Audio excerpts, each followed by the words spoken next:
Tomahawk II is finally released, and we're going to explore some of the new details and improvements about this optic, and we can't wait to get into it, especially the new reticle. So the Tomahawk II is all new. We have a couple of really nice improvements to this optic. The main one we're really excited about, and we'll just jump right into it, is there's a new reticle option. We have something called the BFO, which stands for Bright Fiber Optic. This is a fiber optic reticle.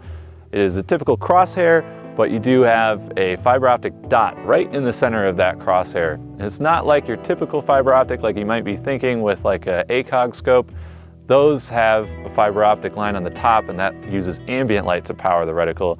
This still uses a battery. There's a fiber optic emitter that goes through that reticle and shows up right in the center of the glass for you. Because it's fiber optic, that dot is really, really bright.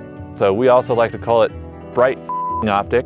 Even outside in the snow, we're out here in Colorado, it's very bright in the middle of the day when there's no clouds, it's very sunny, it's horrible for filming. But even out in the middle of the day, we were able to see this with all the color options, the green, the red, the blue, the amber, which is probably our favorite. The fiber optic reticle is definitely one of the most exciting changes to the Tomahawk II, and it will be available in all of its color options on the 1:6 variant as well as the 1:4 variant. If the fiber optic reticle is not your speed, you can still get the BDC reticle, which is available in every variant of the Tomahawk II as well.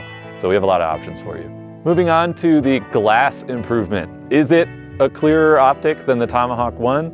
Yes, we are using better materials for the glass. It's clearer glass, but also we have a new manufacturing process that guarantees that each lens element within the optic body is coaxially aligned. That means that each lens element is lined up perfectly so that when you look through the optic, you get as clear of a picture as possible.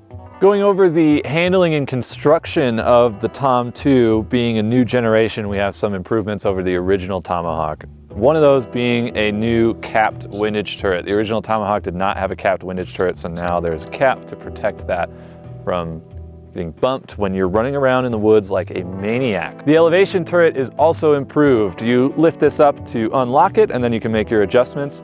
It is only MOA adjustments. There's no mill option, but this is meant to be just as nice as our elevation turrets that we have on some of our higher end optics like the Warhorse.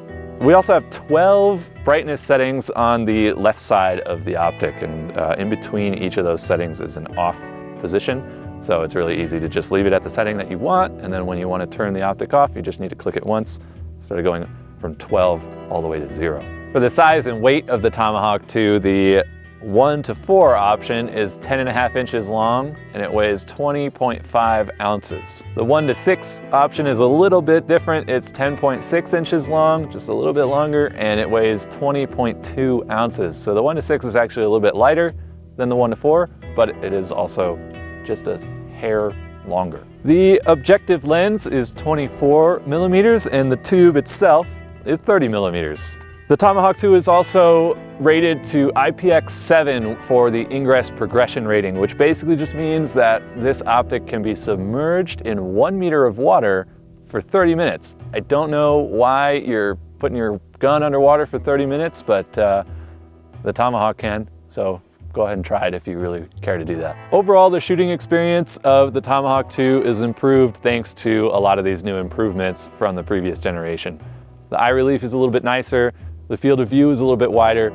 It's easier to shoot with both eyes open on this optic compared to the original one. And so overall, the experience shooting this optic is actually really, really nice. As a brand, we're always trying to improve wherever we can. This being an optic that comes in under $400, it would be hard to find another LPVO that is as feature-packed as this one for this price point. Overall, we are extremely proud of all the improvements we've brought to the Tomahawk II. If you want to know more details about the Tomahawk II, you can go to our website. We have a link below. As well, make sure you head over to the video we made. The product release video is really cool for this. We put a lot of work into that, so go check that out as well.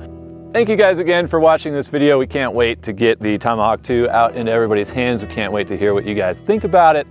Stay tuned for the next video where we find out exactly how long we can leave court in a sauna.